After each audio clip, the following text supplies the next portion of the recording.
everybody. I'm Ron Johnson of RJ's Farm, Horsemanship Communication. Thanks for joining me today. I wanted to talk about resistance, what it is, why it's important to recognize it, how to remove it. I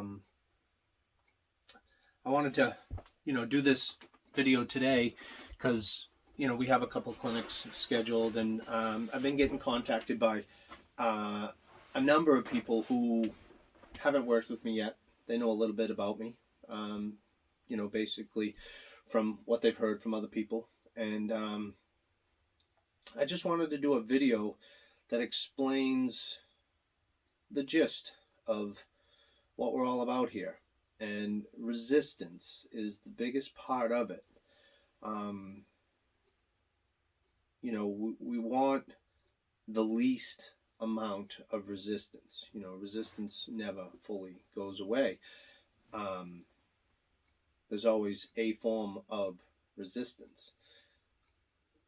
But we want to be able to remove it.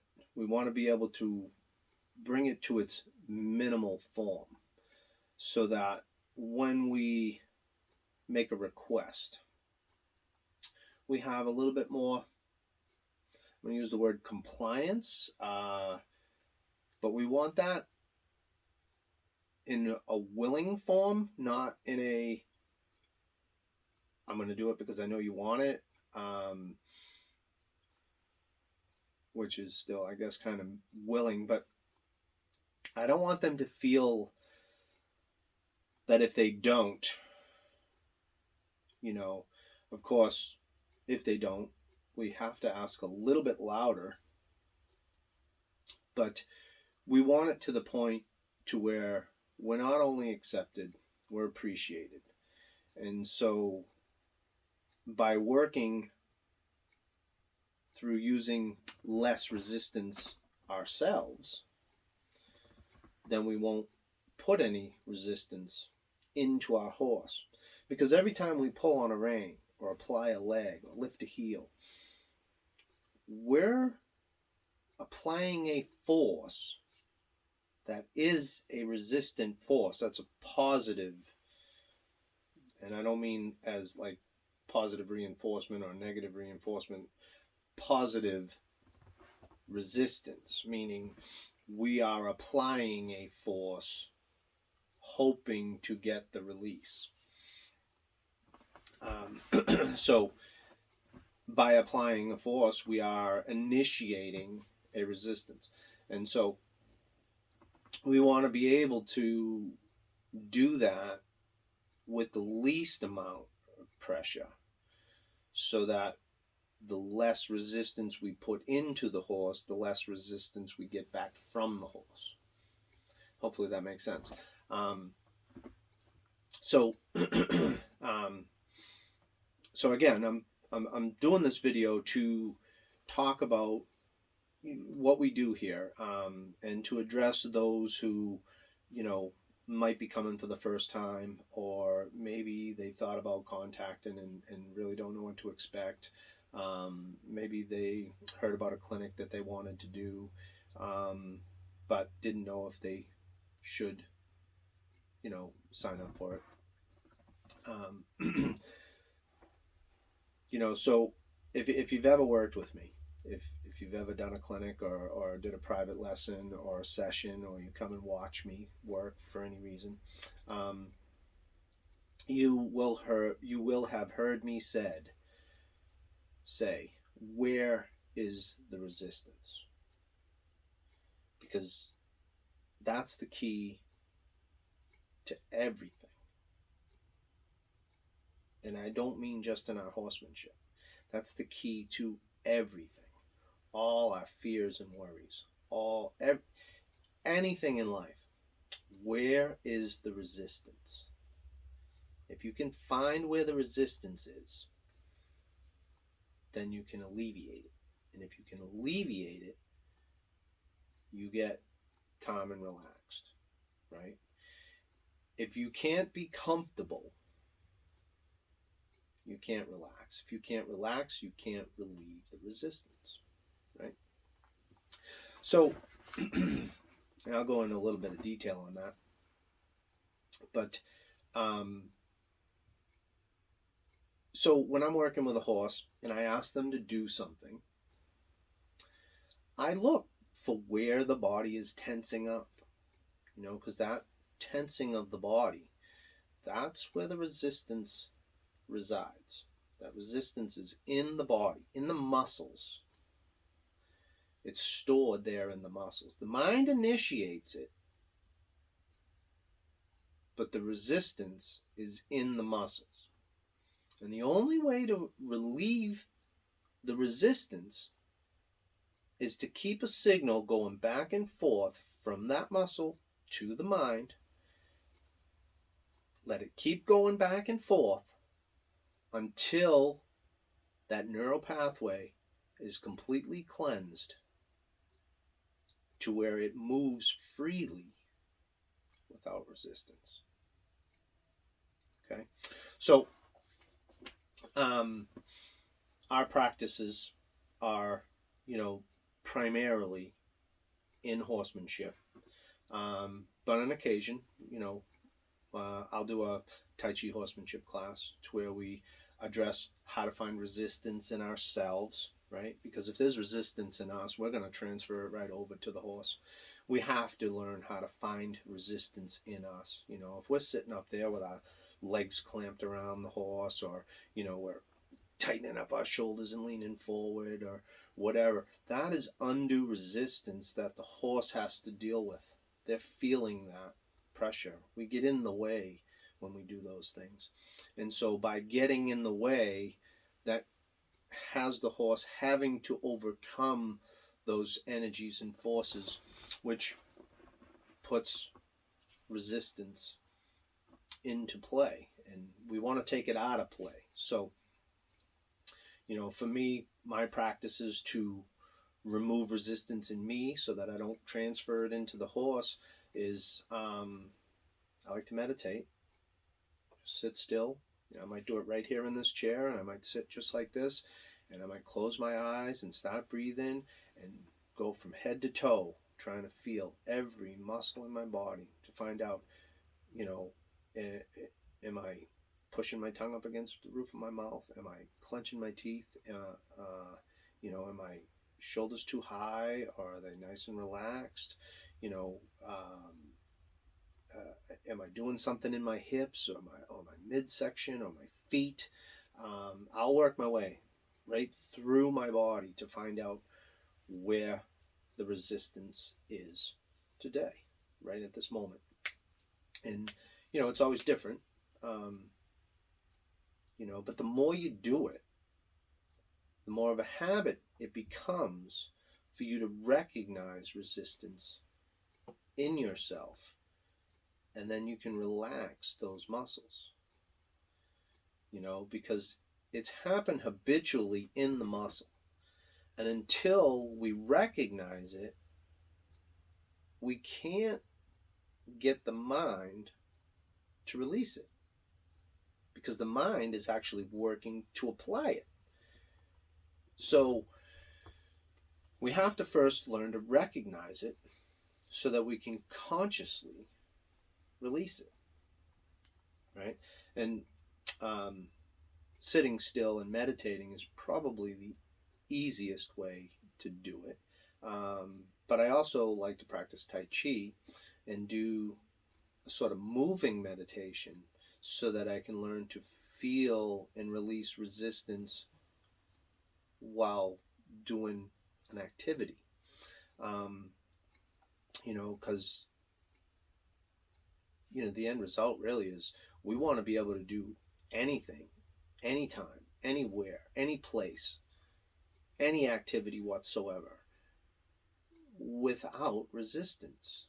Because with resistance, we're going to end up with cramps, or, you ever wonder why you've got a stiff neck? Chances are it was some sort of resistance. Maybe you were doing something that you didn't care for so much, so your mind was, causing you to tense up just a little bit. That resistance is what causes our aches and pains. If we don't learn to release that, then they keep showing up.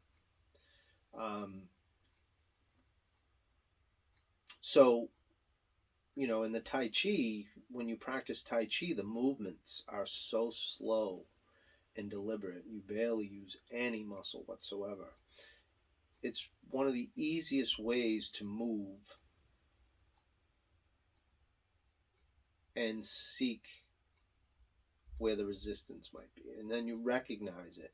And then you can do it repetitively over and over until you can do it without resistance. And then when it comes to other things that you do, the more speed or the more strength you use, the harder it is to recognize the resistance. So you want to be able to do it in a way that you're not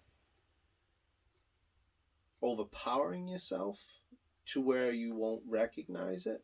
When I talk to students that I'm giving a riding lesson to, I try to get them to hold their reins real lightly in their fingers and just let the reins just graze the fingertips. Because with a light hold, you feel every little thing the horse does. But if you hold tight, and these muscles get involved, and these muscles get involved, especially if these muscles and these muscles get involved, you start to lose the ability to feel the resistance in the horse. In fact, because of all that tension in you, you're actually creating a resistance in the horse. So we want to minimize those things and learn how to relieve the resistance in ourselves, release it, right? You can't force resistance to go away. You have to release it. And so when we learn how to release it in ourselves, then we can help the horse release it within them. And so when we're working with the horse and we recognize the resistance in the horse, then as long as we know where the resistance lies in the body, we can address those muscles, right? With a request and reply. We make a request, they give us a response. We make a request, they give us a response. And it can be the same thing over and over again until they learn to relax into the movement. Once they can start relaxing into the movement, that's the first step in releasing the resistance. And then, so we just keep practicing that until they release the resistance to a point where they don't resist at all, right? And then eventually, you get to a point where you can ride without even applying an aid, because it all starts right here, right in the belly, right in the hips, right under the belly button. That energy flow, I don't care if we're on the ground doing groundwork and moving, that energy is either going to come out forward if we're walking forward, or if we step to our side, it's going to come, but it's coming from here. That energy goes out, the horse recognizes it, and they respond to it. When we're on top of them and there's movement, every movement creates an inertia. And so when energies are bashing into each other, they're feeling our leg or our thigh pushing, or if they go sideways this way, then they're going to feel more of us on their right side. And if they're slipping out to the side, then they're going to feel more of us on their left side, and we're going to feel them on our left side. But if everything's proper and resistance free, then if the horse is walking forward and we're in a nice forward walk, right, we're not going to feel anything extra anywhere. Everything's just going to go.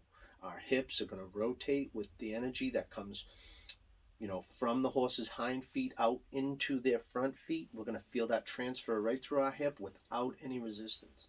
And that's how I control a horse's speed, right? If I walk at this pace, the horse walks at that pace. If I want more speed, I create a little bit of extra energy where the horse feels it as resistance in the front end, and they start to push a little bit heavier to find a way to get out of that resistance. I want to release that resistance. And if I want them to slow down, I'll put an energy that they feel into their back end so that they start to want to seek out and release that resistance, so they slow down till that resistance is gone, you know. So that way I'm not, squeezing or kicking to get more speed, and I'm not pulling on their face to slow them down. It all comes right from the middle. And same thing with turning. If I'm walking like this, my hips are doing what my hands are doing to match the horse's stride, then we're going to walk a perfectly straight line. But if I turn my body and there's an energy on my right side coming up this way and a little bit of energy in my left side coming down and in, then the horse is going to start to turn and go left. Same thing if I'm going right. We just a little bit of energy this way, right? And so, sure, my hands are going to move if I turn my shoulders, right? If I'm facing this way, my hands are here. And if I turn my shoulders, they move a little bit. And if I come back to center, or if I go to the left, my hands move a little bit. And so if I'm holding reins, even on a light line, and I don't care how heavy your reins are, you can use the lightest possible. In fact, I encourage you to get to the lightest possible rein you can use. Get to thread if you can. It's doable, because you can do it without ever putting a bridle on a horse. So you can get to thread. I encourage you to do it as loose as possible and recognize whether the horse is with you or not. Are they resisting or are they complying? I use the word complying, but I don't want you to think of compliance as in a forced compliance. A willing partner is what we're looking for. And the way we get there is through appreciation. We have to get the acceptance first, and then we work our way to appreciation. And once they appreciate you, all this really cool stuff starts happening. And, you get there by making the horse comfortable. Well, how do you make the horse comfortable? You help him relax, right? So he can't relax if he's got undue stress in his mind. And we reverse engineer those thoughts through the muscle. Because when he has those thoughts, he's going to activate a muscle, and it's going to show up as resistance in the body. And so if we know where that is, then we can address it.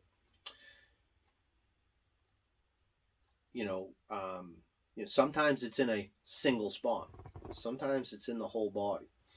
Whenever there's multiple spots, I go just behind the one closest to the tail. Sometimes that's all the way to the tail. Sometimes it's in the shoulder, so I'll go to the rib cage. Sometimes it's in the rib cage, so I'll go to the flank. Sometimes it's in the whole rib cage, so I'll go to the hip. But if it's in the hip and it's just driving them forward, and there's just too much resistance from that pressure on the hip, well, then I go right to the tail to release that resistance and to keep a request response rotation until we start seeing relaxation. Once they're relaxing, that's telling us that they're releasing the resistance.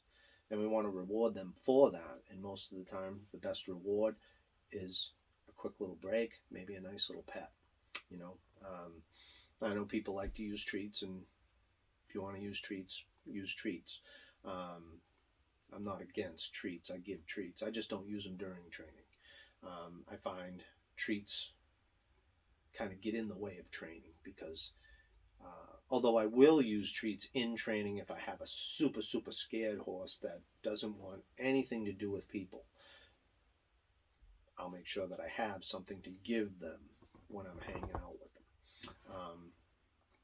But usually not at first. At first, it's get the acceptance and allow me to stand next to them and allow me to be around them. And then I'll maybe start incorporating, stuff like that. But I'll be careful, because giving treats can create a pest, and there's always consequences with everything you do. There are benefits and there are consequences. And if you are only looking at the benefits, then you won't recognize the consequences. And if you're only looking at the consequences, then you won't recognize the benefits. The goal is to maximize the benefits while minimizing the consequences. And so what a lot of people might say, well, you should always do this. Okay, it's probably good advice, but there are consequences. I don't care what it is. I don't care what we're talking about. Things that I do all the time, I know there's consequences too. So be aware of those consequences and recognize them for what they are, and minimize them. Don't be so one-sided in your choice of techniques or methods that you forget about the consequences. And another, where a lot of people will say, well, you should never do this. That's bad. Probably true and good advice. There are consequences to everything we do. So, but if you understand the consequences, maybe you can still do it or use it, even though it's got consequences. You just got to know how to minimize the consequences. Because like there's many people who say never give treats, never give them by hand. I give treats by hand, but I'll present them. If they're trying to get it, my hand stays closed. They don't get it. So I minimize the consequence of being a pest by, anytime they're being a pest, not letting them have it. The minute they leave it alone and they sit back or look directly at me, I open my hand and I put it to their mouth. I go to the mouth. I don't let the mouth come to the treat. That's just an example. And so, because that's a form of resistance right there. The horse wants the treat, and sometimes they want the treat so bad the thought of the treat is causing a resistance in the body. So, and as long as you know that, you can find a way to use it and still get benefits out of it without getting much consequence. But you got to know the consequence exists. So it's my practice to not use treats during training. I do give treats, and a lot of times if I'm giving a treat, I don't just give them a treat. I might ask them to do something to earn the treat. So in a sense, I guess that is training. I am giving a treat for training. But like my regular training sessions, I don't have treats in my pocket. I don't give treats during training sessions. I might come back after a training session and give a couple treats. But like I said, I don't just put it out and give it to them. I show it. If they're asking for it, they don't get it. Or I shouldn't say that. If they're trying to get to it, they don't get it. I wait until they relax. Acknowledge me or ignore the treat. Then I'll put it to their mouth. And I went off on a tangent on that. But it is resistance-based, so I don't mind talking about it. Because resistance is in all things. Everything we do. Doesn't matter. I don't care what activity you do. We have resistance in us when we drive. Some people hold that steering wheel really tight.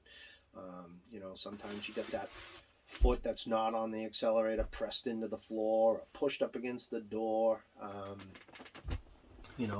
Everything we do, we have resistance in our body, and that resistance is related to something that we've experienced. And it may have nothing to do with the task we're doing.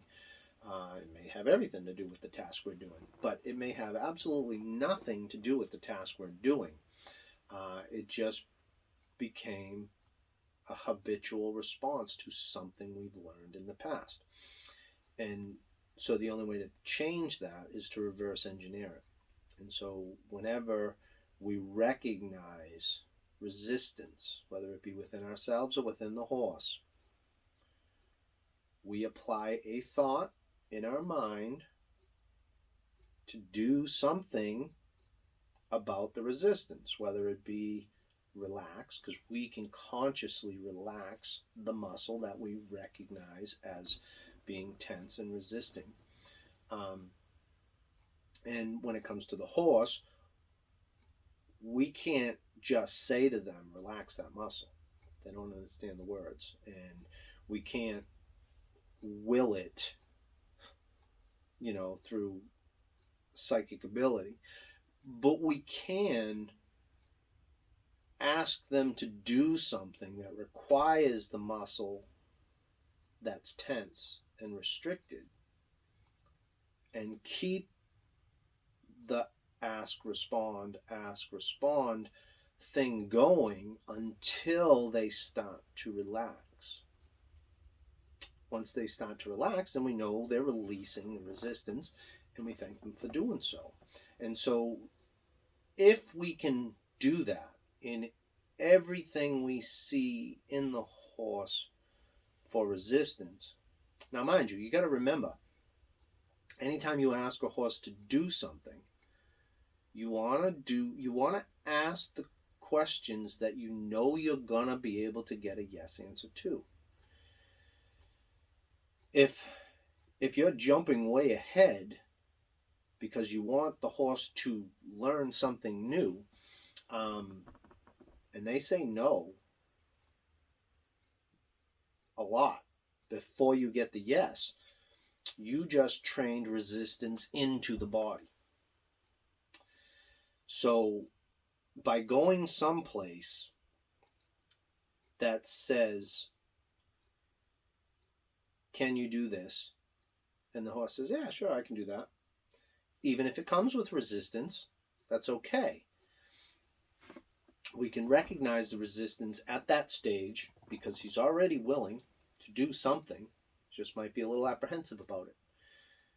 So we ask the question, we get the response, we recognize the resistance, and by recognizing that resistance, it tells us how he feels, right? We get an instant snapshot of what's going on inside his mind by how he responds, or she, to the request. And when they can do it completely soft and light and effortless, then we know they've got absolutely no problems with the task or the fact that we asked them to do it. And I say it that way because sometimes when I'm working with a customer, I can ask their horse to do it, and they do it really nice and well and soft and quiet. But when the owner tries it, it's a different story. The horse is a little more apprehensive. There's a little bit more tension. And all that is usually my confidence. And the fact that I probably spent a few days with the horse practicing it before the owner came over. Usually that's the case. So the horse is a little bit more comfortable with me asking it. And then when the owner tries it, it's a little different. The energy's a little different. The owner's still questioning themselves. Are you going to do this for me? When with me, it's, okay, we're doing this. How do you feel about it? And I recognize, and the horse knows, I hear them. The horse knows if it says something to me, I'm going to recognize it, and it matters to me. And so that gets them to relax a little bit faster, you know, and because I believe a lot of horses who have problems, their nervousness and it's because they feel unheard. You know, if you're experiencing something from your horse, that's him telling you something. And if you don't recognize what he's saying or address it in a way that says, I hear you, I want to help you, right? And the only way to do that is to recognize it and address it in a way that says, I know how you feel, and it matters to me. And so there are a number of ways of doing that, and I can't go into great detail on that right here, right now. But when a horse knows, you can hear them. And how they think and feel matters to you. That is how you get into being accepted and appreciated. And the more you understand them, the more they recognize you understand them, and the more comfortable they feel around you. And when they're comfortable around you, they start to release the resistance a whole lot better, a whole lot easier. And so, all right, I guess I've gone on enough. I just, like I said in the beginning, I wanted to do this for, anybody who is new to coming, anybody who, like I said, I have a lot of new contacts, people are doing new evaluations, and, we've got a few clinics scheduled, and some of the people I've worked with before, but some of them I haven't. And so I just want them to get an idea on what we're gonna talk about, and our main goal is the resistance, finding it, recognizing it, managing it, finding ways to release it, and how and why it's so important. If you ever want to get to a place where you can do liberty work and get your horse, 50 to 100 feet away from you and still get them back without a fence stopping them from going away. If you ever want to be able to jump on a horse's back and ride them with no gear, you have to know how this works, because you can't get there if you don't. I suppose if you got a horse that totally knows leg cues really well, you could probably get by on just the leg cues. But I don't know. I don't do it that way, so I can't say for sure. But I know that I would not be able to do the things I do with my horses if it weren't for my understanding of how to release the resistance, because that's how you get them soft and light. That's how you get them willing and compliant. And it's necessary. So again, I'm going on and on, so I'm going to end here. I want to thank you all for listening. If you need to contact me for any questions or any reason whatsoever, you can find contact information on our website, rjsfarm.com, or you can find us on Facebook at RJ's Farm Horsemanship Communication, or you can contact me personally through Facebook, Ronald L. Johnson Jr. Happy to answer any questions you might have anytime. You want to comment in the comments section of this video, be happy to respond to that. So again, thanks for your time. I appreciate you taking the time. If you stayed all the way to the end, I appreciate your dedication. Thank you. Bye.